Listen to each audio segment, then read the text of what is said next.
Welcome, everyone, to this simulation hosted by Aspen Digital with participation from PwC.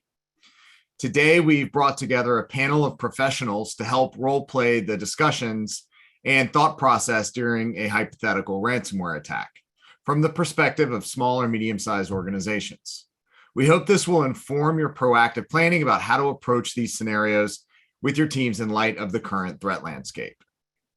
Before we begin, though, I'd like to plug the annual Aspen Cyber Summit, which will take place this fall. Sign up with the link in the chat to be the first to hear when the date is announced. So soon we'll be joined by Nupur Davis from Comcast, Jim Sefkis from Microsoft, and Sean Joyce and John Bowles from PwC. To start us off, though, we're going to be joined for a keynote address by Brandon Wales, the Executive Director of CISA, the Cybersecurity and Infrastructure Security Agency. So Brandon previously served as the Acting Director of CISA after my departure. He also served as the Senior Counselor to the Secretary for Cyber and Resilience, and he was the Director of the Homeland Infrastructure Threat and Analysis Center, or HITRAC. During his tenure as the acting director, he led the agency's response to the SolarWinds Orion supply chain attack, the Microsoft Exchange vulnerabilities, the Colonial Pipeline ransomware attack, the Pulse Secure vulnerabilities, and the Kaseya VSA supply chain ransomware attack. So suffice to say, Brandon's got some experience, particularly with ransomware. So with that, over to you, Brandon. Chris, thank you very much for that introduction and for inviting me here today. I think that these issues that you're addressing and bringing together the small and medium-sized businesses are absolutely essential, both given our current threat environment and because we know that these issues are front of mind for business leaders throughout the country. Our mission here in CISA is simple on the surface, but challenging to execute. And I think no one knows that better than Chris himself. We lead this national effort to understand and manage cyber and physical risks to our critical infrastructure. And we really want to be the front door to the federal government on issues related to cybersecurity and infrastructure security more generally. And this is especially true for organizations that we think are kind of target rich, but resource poor, local governments and the small and medium-sized businesses that we know are consistently exploited by potential adversaries, but may not have the resources they need to put in place best-in-class cybersecurity services. And I'll be the first to admit that the CISA mission is incredibly complex. And over the past few years, our digital networks have faced significant adversity. And Chris outlined a number of the attacks that took place during 2021, but even ending the year with the vulnerabilities in the Log4Shell, the Log4j software library, and of course the ongoing geopolitical crisis involving Russia and Ukraine. And we look at all of these, this threat environment, and we know that only by deepening our operational collaboration with the business community, with the private sector, with key government agencies, with international partners, can we actually fully understand the threats that we're facing, and more importantly, can we take the collective action necessary to defend our networks? I do want to spend the bulk of my time focusing on what small and medium-sized businesses should be doing, but I want to take a step back and talk a little bit about the current Russia-Ukraine crisis and what it means for our mission and how that may affect you. We've made it clear on a number of occasions, but at this time, we are not aware of any specific or credible cybersecurity threat to the homeland. That being said, we are mindful of the potential for Russia to escalate in its destabilizing actions that it's taking inside of Ukraine that could have impacts outside of Ukraine. And we've been working across our federal government to ensure our departments and agencies have taken the necessary steps to be protected and on guard against what is possible. And since November, we've been working intensively with the private sector alongside of our federal government partners to harden our cyber defenses, take steps to enhance taking steps to enhance the resilience of our critical infrastructure. Last month, the president designated the Department of Homeland Security as the lead federal agency for domestic preparedness and response to the current crisis. And as directed, Secretary Mayorkas stood up a unified coordination group for domestic preparedness and response, and I'm honored to serve as a senior response official leading this interagency UCG. And it's our responsibility to ensure unity of effort across the federal government in preparing for and responding to possible threats to our homeland. We're developing strategic objectives and priorities across multiple lines of effort and putting in place processes to allow the efficient and effective response to potential cyber and physical impacts to the homeland. The UCG is really building on the work that has been taking place for months. As I said, starting in November, we began working with industry to make them aware of growing cyber risks that could stem from a Russian invasion of Ukraine, and encourage them to adopt a heightened cybersecurity posture, or to put it more simply, to go shields up. But what exactly does shields up mean? Organizations of all sizes should take some immediate steps to raise their cybersecurity and infrastructure security readiness. These steps include increasing their organizational vigilance by ensuring there are no gaps in security personnel coverage, and the staff by providing continual monitoring for all types of anomalous behavior. As we are doing, you should prepare your organization for rapid response by adopting a state of heightened awareness. Create, update, or review your cyber incident response procedures, and ensure your personnel are familiar with the key steps they need to take during and following an incident. Check reporting processes and exercise continuity of operation plans to test your ability to operate key functions in an IT-constrained or otherwise degraded environment. You should ensure your network defenders implement cybersecurity best practices, things like multi-factor authentication and strong passwords, software updates and patching, particularly prioritizing known exploited vulnerabilities, and secure accounts and credentials. You should stay informed about current cybersecurity threats and malicious techniques. Encourage your IT staff or your operational technology staff to subscribe to CISA's mailing lists and feeds to receive notification when we release new information about a security topic, a vulnerability, or an ongoing threat campaign. And importantly, lower the threshold for threat and information sharing. You should immediately report cybersecurity incidents and anomalous activity to CISA and or the FBI. By sharing that information with us, we can help make sure that the entire ecosystem is better protected. But as I said at the beginning, I understand that small and medium-sized businesses have unique challenges when facing cybersecurity risks. Resource and personnel constraints will certainly impact your ability to employ the most sophisticated cybersecurity. But, and I think this is important, you are not helpless and you are not on your own. The question we most often get from local governments and small businesses is, where do I start? And we've tried to make that answer a little bit easier with our CISA Cyber Essentials. The Cyber Essentials is a list of actionable items to help small businesses and government agencies understand and begin to address their cybersecurity risks. It aims to equip smaller organizations that historically have not been part of the national dialogue on cybersecurity with basic steps and resources to improve their cybersecurity. And to accompany the guide, we've released a set of modules known as the Cyber Essentials Toolkit. These modules are designed to break down the Cyber Essentials into bite-sized actions for IT and C-suite leadership to work towards full implementation of each cyber essential. These resources are available on CISA.gov, and I'd strongly encourage every small business to take a look, see where they're at in implementation, and begin to take those bite-sized chunks, bite-sized actions to get where you need to go. Now, the actual threat that most businesses and local governments are focused on is from ransomware crews, as Chris aptly described at the beginning. Those people are looking to exploit vulnerabilities for profit. And this scourge has only accelerated over the last few years, fueled by businesses and cyber insurance providers paying ransoms, and enabled by too many widely known and exposed vulnerabilities. We have consolidated US government's information and guidance on how to address ransomware onto a single website, stopransomware.gov. There you will find best practices on how to protect yourself, a ransomware readiness self-assessment, checklists on what to do if you've been hit, and ways to report your incident to the government. We encourage everyone to review these resources now, not after your network has been taken down.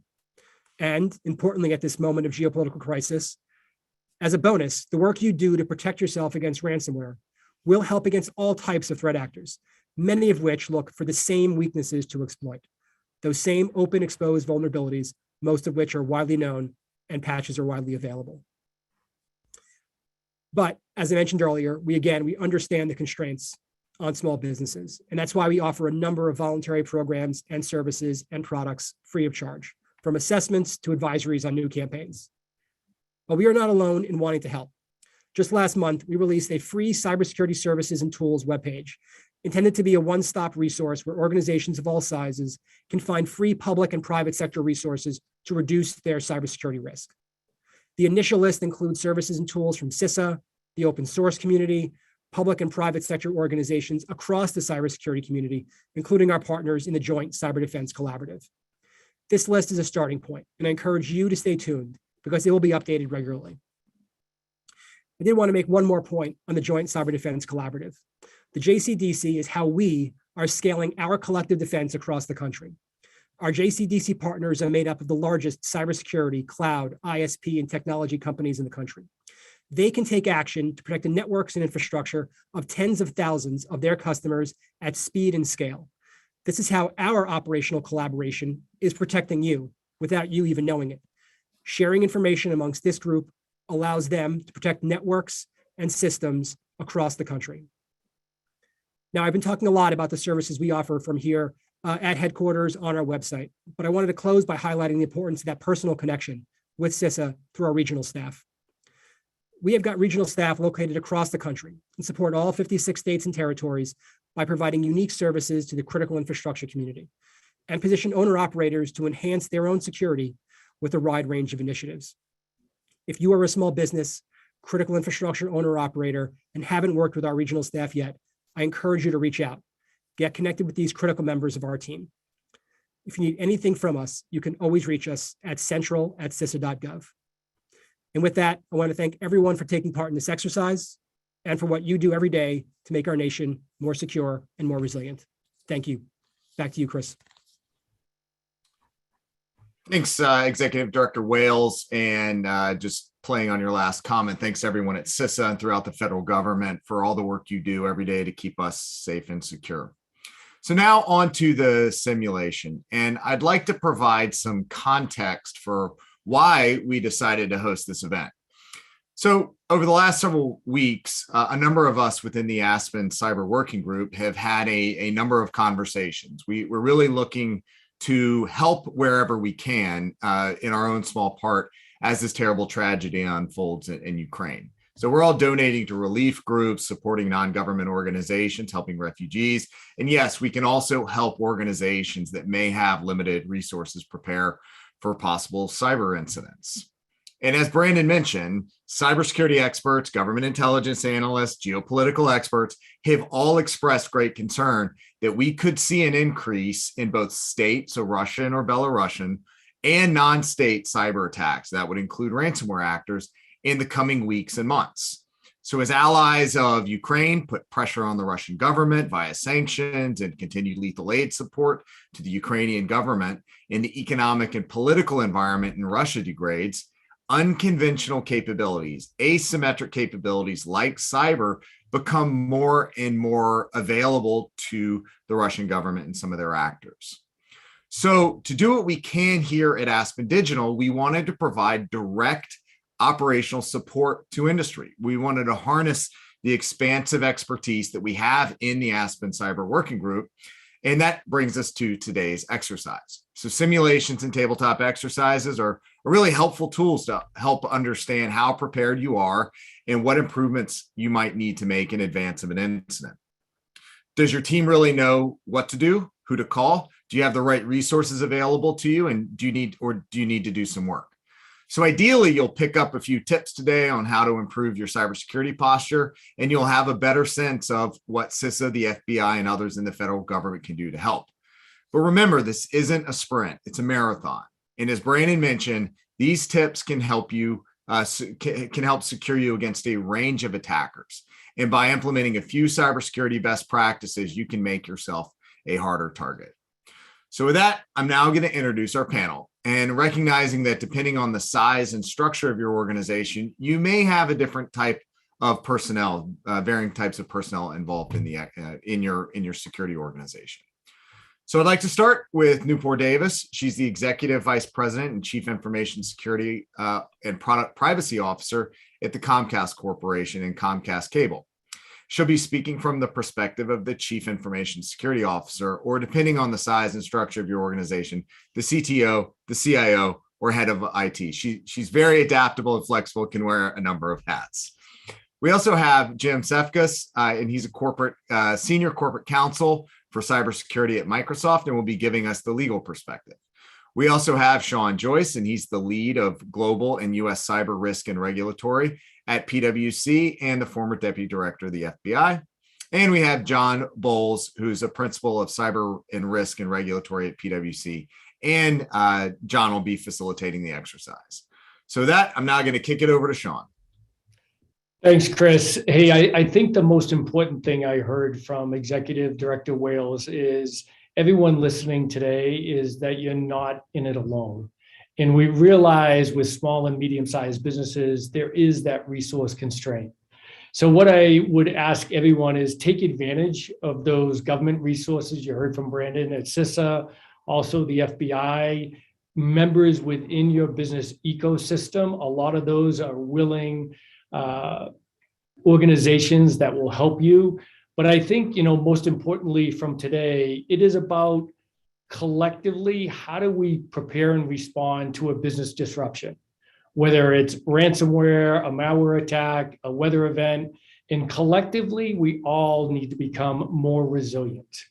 And one of the ways that we can become more resilient is actually to have a tabletop exercise and walk through these scenarios. And we have to look and see and identify gaps in our incident response playbooks.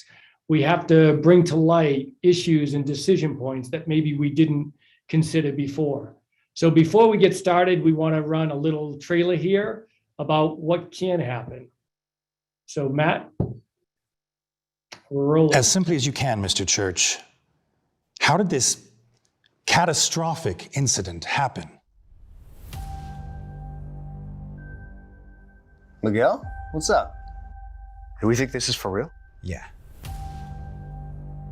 These are high-level professionals we're dealing with here. It could involve over a couple hundred gig of customer data. Are we sure that this is the incident we think it is, Miguel? It's basically a ransom demand.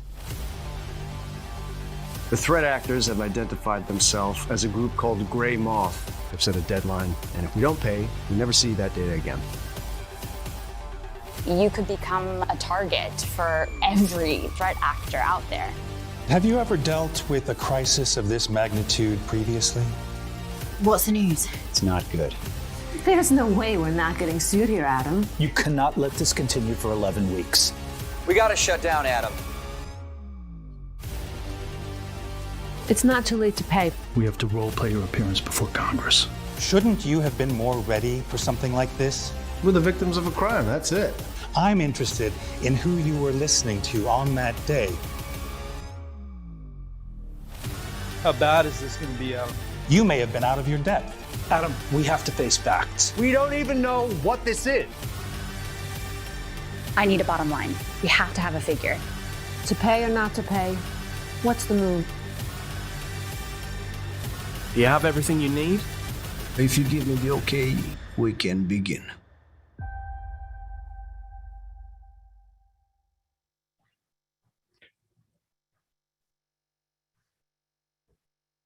So hopefully that piqued everyone's interest. But today what we wanted to do is really run through a consolidated walkthrough of a ransomware tabletop.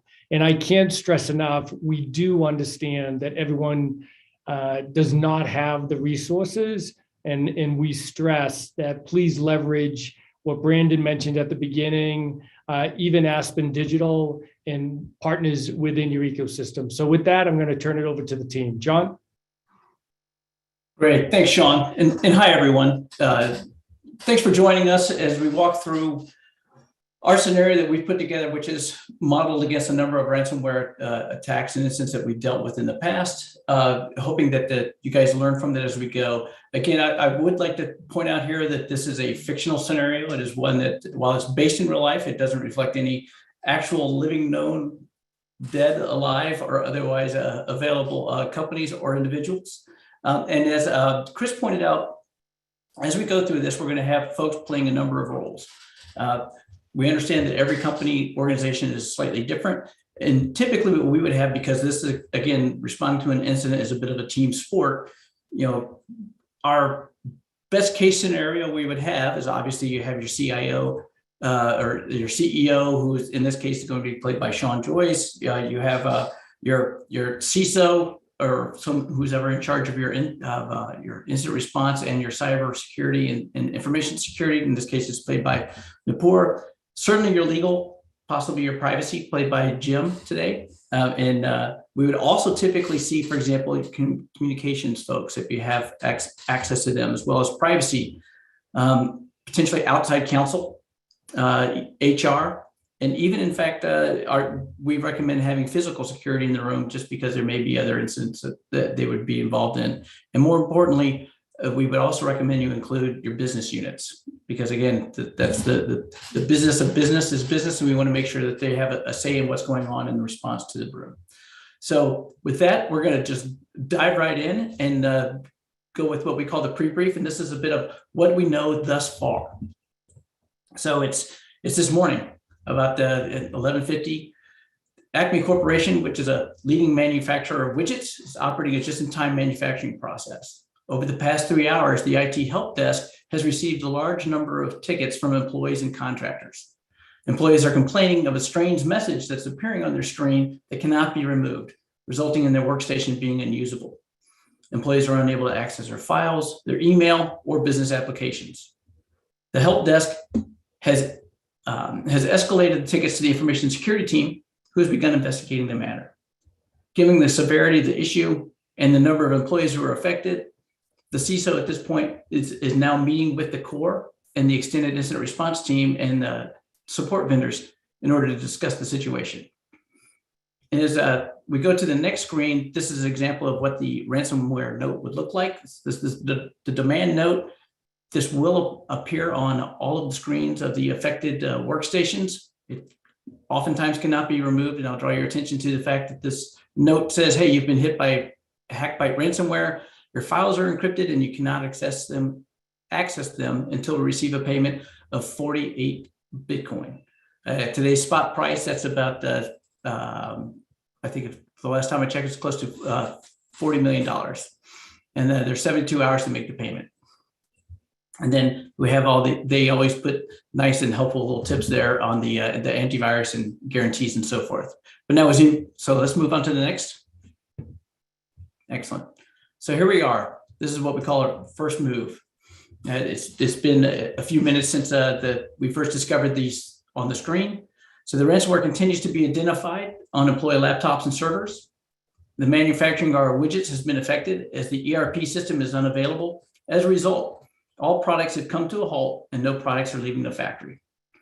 Some employees are attempting to use their mobile devices to resume work, but is significantly reducing efficiency. Given this disruption, employees are finishing up the work they can do offline or are awaiting further guidance. In an effort to contain the spread of ransomware and prevent further damage, the incident response team has temporarily shut down network access. An investigation is attempting to validate the threat actor's claim in the ransom note that pricing data has been exfiltrated or stolen. And by it, that means they've copied it and they've moved it outside the network. And as you can see on the right there, that we're seeing some chatter going back and forth amongst employees saying, hey, what's happening? And asking basically, does anybody know what's going on and how are they going to get through this? So let's start there. As we go through this, our first question, I would go to Nupur as the CISO. You've been alerted this is going on. What's your first response? What are the first things you want to be discussing with your team? Thank you so much for including me in this. And, as you started reading this, your blood pressure starts rising, right? But so, the first thing that you count on is to look for your incident response plan. And that is something that no matter how big or small you are, you should have ready, because you really don't have time at this point to come up with a plan. So that's what you would do first, is to go find your plan. And the plan should have details in it, such as who do you immediately start to bring on board when something like this happens. So for example, your technical team, your incident response team, your IT team is, or if you don't have one, if you're small enough that you don't have a dedicated cyber team, then whoever your external partner or managed service provider is, they are already starting to work on this. So for example, that screen that you just showed a minute ago, most teams know who the active ransomware agents are out there. And they can, 99.9% of the time, they can look at that screen and say, yes, we know this is real. we probably know where it's coming from, and we know kind of their tactics and procedures. So they're already starting to think about how do we start responding to this. But in the meantime, you have a whole list of other people that you have to start engaging. And this is, again, as you said, from your senior executives to your business unit leaders to your legal counterpart, depending on if you have public or private company, your board. Now, you don't have to start calling them all immediately, but you need to start lining all of those potential communications up. And again, they should be spelled out very clearly in your incident response plan. And the net is pretty wide about who needs to be involved. And the reason is not just to inform people, but you need the right people there to make decisions. So everywhere from, again, depending on the size of your company and your business, it could be your investor relations, your boards, your executive, your vendors, law enforcement, your employees. You can see in this case, there's already chatter going on within employees. You could have forensics people, your cyber insurance company. So all of that should be in your incident response plan. And again, step one is to start executing that plan as your incident response teams and your cyber teams are trying to control the damage. Great. And, so we're bringing everybody together because it's early days, right? As we're trying to get a grip on what's going on, both in our network and maybe the company at large. But with that, you talked a lot about communications. And so I want to throw it over to you, Jim, as our legal advisor on this one. What should those communications look like? And are there any things we need to be aware of in the early stages of putting information out? Thanks, John. And I have to say, I can't agree strongly enough with Nopor's points on, especially about bringing in the stakeholders. An incident response like this has an enormous number of stakeholders, and it's really important that you have them aware and ready to engage at the time that they're needed. I would specifically highlight bringing in as stakeholders your PR or your external communications people, because while you can rely on your CISO or your lawyer to draft communications, it will not be. It'll sound like it came from an engineer or a lawyer, and neither of which is good for your messaging to the external world. One part, in addition, another area where I'm going to agree with Nupur is on the advanced planning aspect. Hopefully, by the time something like this comes up, and this is coming from the legal perspective, I, as the lawyer, have had a chance to build the trust relationships with the key executives, so that we know what are our values as a corporation or as an entity in going through the response. What is important to us? Where would we take a stand? Are we a organization that shares more or less information? And this is important coming from the legal perspective, because my job is to manage company risk with a focus on legal, but risk of lawsuit doesn't matter if the company goes out of business. So it's key that we have a group of people leading this response and who are thinking about the full spectrum of risks as we decide how to handle it. At a practical level, I'd highlight, this was called out in the trailer, litigation or regulatory investigation is a major risk in for any organization that's in this situation, and you mitigate that risk with strong guidelines on how to manage your own internal communications. Assume litigation is coming, or regulators will investigate, and communicate internally with that in mind. You should also, is wise to assume that your internal communications will leak to the New York Times or the Wall Street Journal. And again, conduct yourself accordingly. Don't incapacitate yourself for response, but don't be alarmist in your communications, and don't be funny, because funny does not land well when it shows up in black and white a year later. In terms of what are the initial steps, at the initial stage of incident response, it's wise to think about what your notification obligations might be. And it's certainly smart to think about reaching out to law enforcement.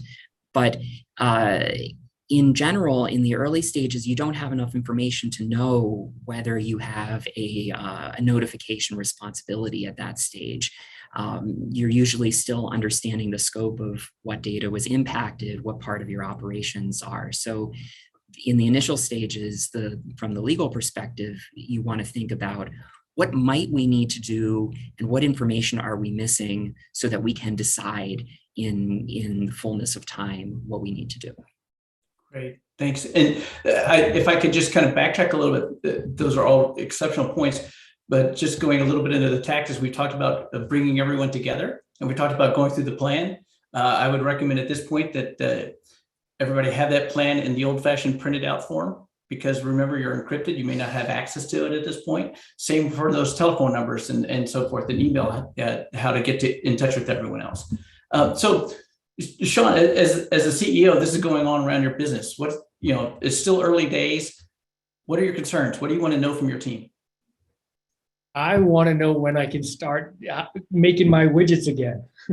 So how long are we going to be down? Right. And so as Jim mentioned, it's so important to have all these stakeholders, but as you know, from a business perspective, typically the CEO, the COO, they want to know how long are we going to be down? Can we make our product? What are our can we actually, if ransomware is struck, all of our systems, right? You get into what we've seen out there. How are we going to pay our people? How long, they're going to be asking Nupur, she knows. How long is this investigation going to take? When are you going to get me back up? How quickly can you kind of restore from backups? So those are the questions really that I think the key business executives really want to know. It really focuses on that. But I say in tandem, like Jim said, I think in the back of everyone's mind is, are we doing this all in basically consistent with our values, right? Because that's part of the business too. So I think those are the major questions being asked. Right. And along those lines, this is going to become a potentially a costly event.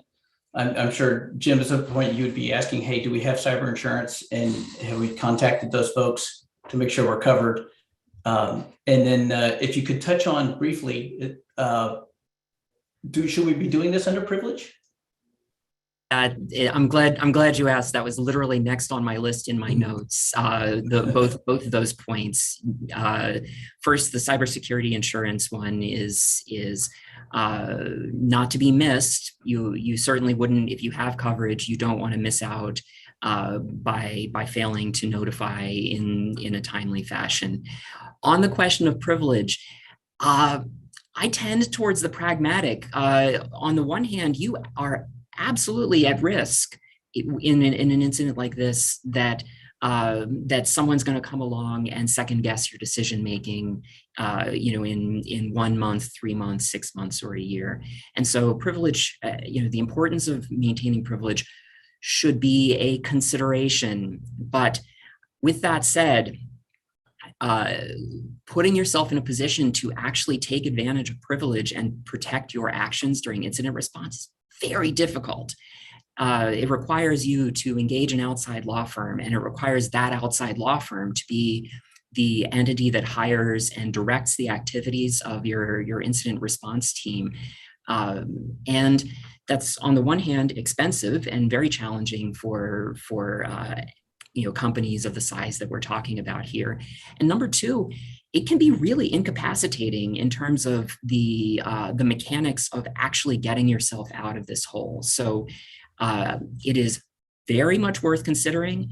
But what I've seen in recent years of the standards that courts are applying to privilege, I wouldn't be rushing out. I wouldn't make that necessarily my primary consideration. I would much rather see an effective incident response conducted with a little bit of risk of leakage, use me as in-house counsel as a path for the most important discussions when there's a true legal component to be discussed, and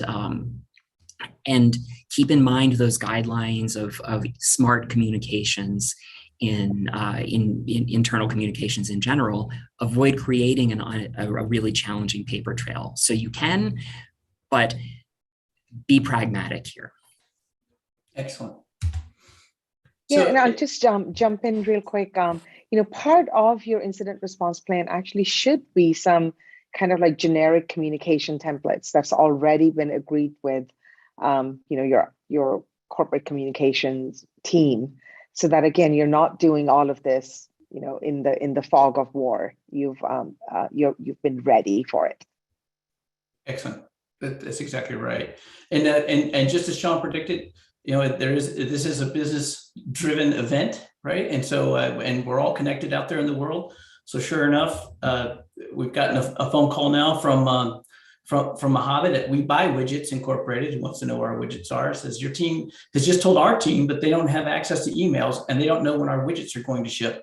What on earth is going on over there? Should we be concerned? Call me back. Next slide. So now we move into our next move. Things are continuing to heat up. It's now been about a day and change. The investigation team appears to have identified how the ransomware is spreading. And it appears to have the incident contained for right now. About over 75% of all of Acme Corporation servers and laptops are now unusable. Manual workarounds are requiring the staff to work long hours. As a just-in-time manufacturing business, critical production and shipping deadlines are at risk because of the disruption. And customers have begun calling account managers to complain.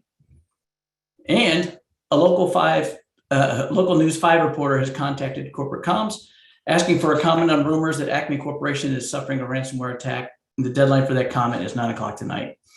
The IT team has identified potential exfiltration of data, but is unable to verify its contents. A recovery plan is being developed, which will require all of the affected devices to be wiped and rebuilt, and the status of the backups is still being determined. So now we know a little bit more. So going over to you, Nupur. Again, answering the CEO's question, how long do we think we're going to be down? What's our concern here?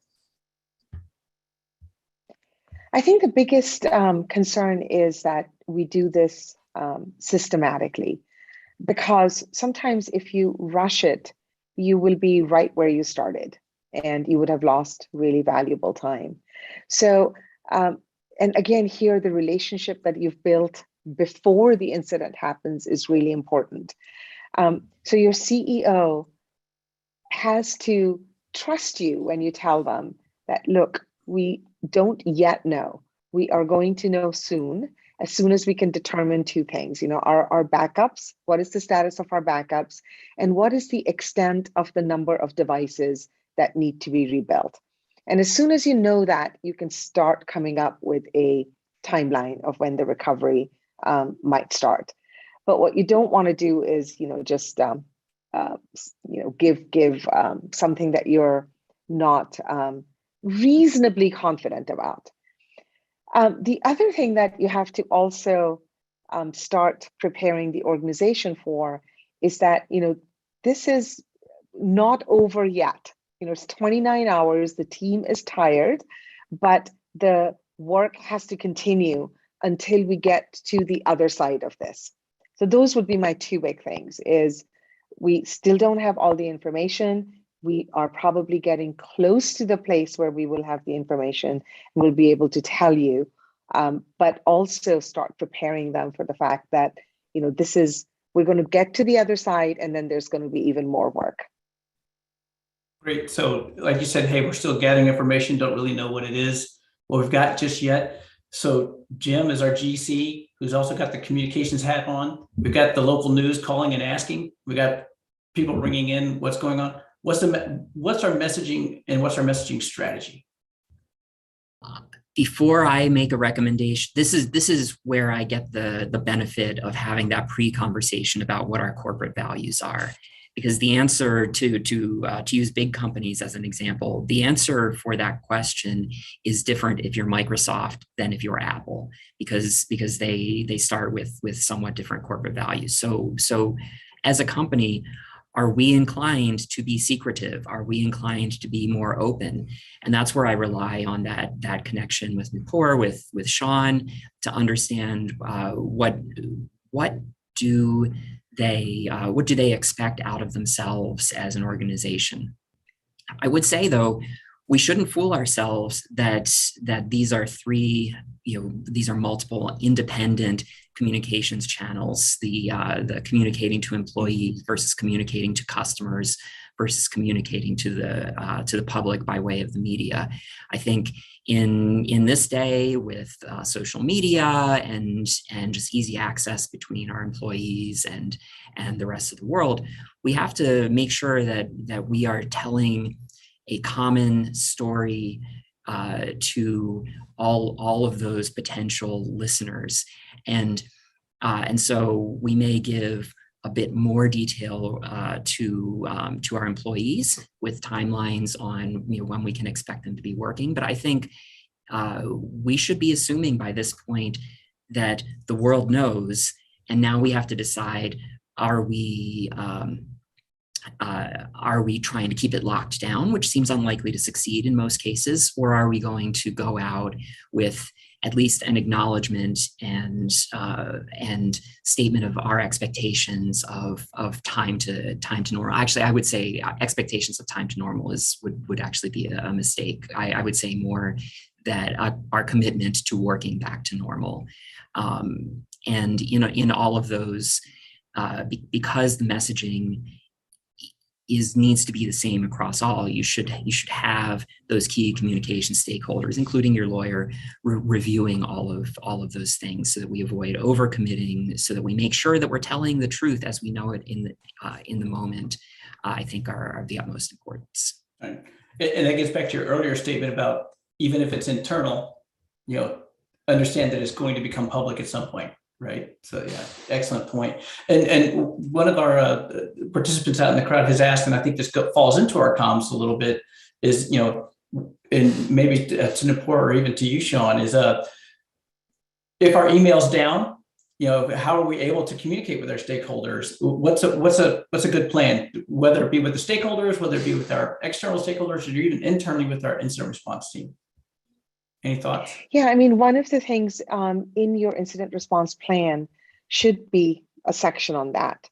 And, the most common strategy that most companies adopt is through, a SMS or text messaging, or, some kind of a secondary way of that doesn't involve email conversation during times like this.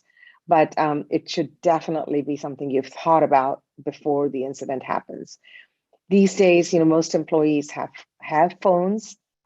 Most employees might have company phones. If they don't have company phones, do we have their personal numbers ready? Again, even for a medium-sized company, for example, Acme may have, a few hundred employees, or maybe a couple of thousand employees. But all of that kind of planning you should have had beforehand. If you're scrambling and your email system is not working, this is not the time to find out how do you communicate with a couple of thousand people. The most common way, though, is usually an SMS or text message. Excellent. If I could pile on to that really, really quickly, because that's absolutely true. And in fact, in an incident like this, there's certainly a possibility that the ransomware actor still has access to your internal communications, which could give them visibility into incident response on top of everything else. So SMS or a secure chat app like Signal, or Telegram occasionally, or WhatsApp often becomes your alternate path. I would highlight, and this builds on Nupur's point of planning it in advance. The fact that you're in a desperate incident doesn't save you from obligations to retain communications or produce communications during discovery if there's a later investigation or lawsuit. And so you actually need to plan in advance for how you are going to produce those communications during during the post-incident period, which can become very challenging when it requires access to your employees' phones for their SMS or Signal or whatever communications. And that's part of to Nopor's point of planning in advance. You should actually have a policy in place to define when you are going to make that switch to alternate communications methods. Excellent. Hey, John, the only thing I'll ask, and I think this is practical, like Jim said, I think you got to look at the 3 different communication or groups you're communicating with: the employees, customers, and the press. And the timelines are not necessarily the same, right? And I would say most companies, where their value sit is with their employees and their customers. And I would also add, we live in a world of transparency. And so I would say be acting like everything is going to come out. Well, that's all I would add. Yeah, great point. And now it's just one add there, and this is a great conversation. I think really pointing out a few bit of nuances here that don't always come up, but to those audiences that Sean mentioned, the method you use for one audience is very likely going to be different from the method you use for another audience. So to the point of coordinating with your incident response team, this is where you effectively have to consider your email as compromised, and so that is where some of those encrypted chat messaging services that Jim mentioned that are readily available, but also having that broader ability to go hit your entire workforce to explain to them, yes, there is an issue, yes, we are working it. But as Jim also mentioned, you really have to think through what your data retention policies are. That data, particularly in the IR chat, retaining that, even if you use a disappearing messaging service, it's important to retain that for your own log purposes, for legal reasons, as well as forensic investigatory reasons, so you can build the story. What happened? When did we first discover this thing or that thing? Great. Really good point, Chris. I appreciate you kind of highlighting that for the crowd, especially thinking of what comes next. But now as we move on to our next one, and we're going to go through this in a bit of a lightning round, if that's okay for the panel. We're kind of coming to the home stretch on this. It's been going on for about 3 days now. Everybody's worn out. So here we are. So the threat actor has now provided evidence that the data they've stolen, the exfiltrated sensitive data, is related to pricing and sales data, with only less than 6 hours remaining from the original payment deadline. Investigation team is still validating the evidence provided by the threat actor, but has confirmed that significant amounts of data has been exfiltrated. The team suspects initial access stemmed from an employee checking their personal webmail on their Acme Corporation laptop and opening a malicious attachment. Rumors continue to circulate among Acme Corporation employees on social media. Rebuilding key infrastructure systems has begun. IT is reporting that core applications may take up to 5 to 7 days to recover, with the full recovery estimated to take weeks, if not months. Given the media reports, regulators are now reaching out for additional information. And lo and behold, Local News 5 has in fact gone on the news and published its story to the blog. So here we are, we've gone through all this, so I'm going to kind of go through and hit each of you real quick. So when we talk to Jim, again, looking at the legal, are we in communications with the bad guy now? Are we negotiating this issue? So there's a lot to think about with paying, and I'm sure we'll get to that in just a minute. I think it's irresponsible not to at least be in communications with the bad guys. Excellent. And for the CEO, hey, this is starting to gather quite a bit of attention out on social media and in the news. Have we talked to the board yet? Have we escalated this up? Should we? Yeah. So John, it's a great point, and as part of our incident response plan should also be like, when are we notifying the board up through the chain, right? So I think that's a critical piece of this. They certainly should have been notified at the beginning that there was an incident, and then of course the C-suite and depending upon who you choose, keeps them updated. I think the regulators, I think you got to make sure you have a handle, but you don't have any choice, as we all know. There's 50 different states with 50 different laws about when to report in the time frame there. So I think you have to make sure that you're very linked with your general counsel's office and the requirements by the appropriate regulators. And then the last thing is, from the comm side on the social media, what are you going to put out? It again goes to, I think, overall part of the company's values as they go forward, and then to pay or not to pay. And realistically, I think a lot of people don't like to hear this statistic, but I think it's over 60% of companies actually pay because they don't have the capability to actually function as a business. I think there's just one more group there too. Your investor relations teams probably should have been notified by now for sure. And on Friday, March 11th, they should be involved in the discussions going on. Because if it is a publicly traded company, this will have an impact on the stock. Absolutely, great point. Good point. I strongly agree. In fact, to make it really concrete for our audience, we have lots of specific examples these days of the SEC investigating companies in the aftermath of significant breaches to make sure that they haven't failed to disclose important, relevant information. Excellent. Yep. And so with all these things, again, we're kind of coming up against it. This has been going on for several days now. We're going to have to make the decision. Matt, if you'll hit us with the next slide. We're going to, now it comes to pay, don't pay. That is a big decision that's out there. Everybody has to cross that, if you would, a little bit. We'll tell you. Hey, John, I want to ask a question. Jim in Newport, have we called the FBI? Have we called CISA? Yes, absolutely. I mean, that was, in fact, we should have done that in between the first slide and the second slide, right? The first 29 hours or so, when we were pretty sure that this was a ransomware incident, immediately get law enforcement and CISA involved. Especially if you're a medium-sized business, because the help that you will get from those agencies will be really, really useful at right from the beginning.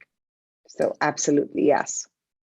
I completely agree. Now, some people worry that if they get law enforcement involved, that that may impact their decision point, right, about paying ransom or not, and it really doesn't. So, the FBI is there to help you. CISA will help you. They're really not going to say pay or not pay, right? That is still the company's decision. There are a couple other elements here that I think are worth pointing out, just from a bigger, it's not a business perspective, it's more of a public policy perspective.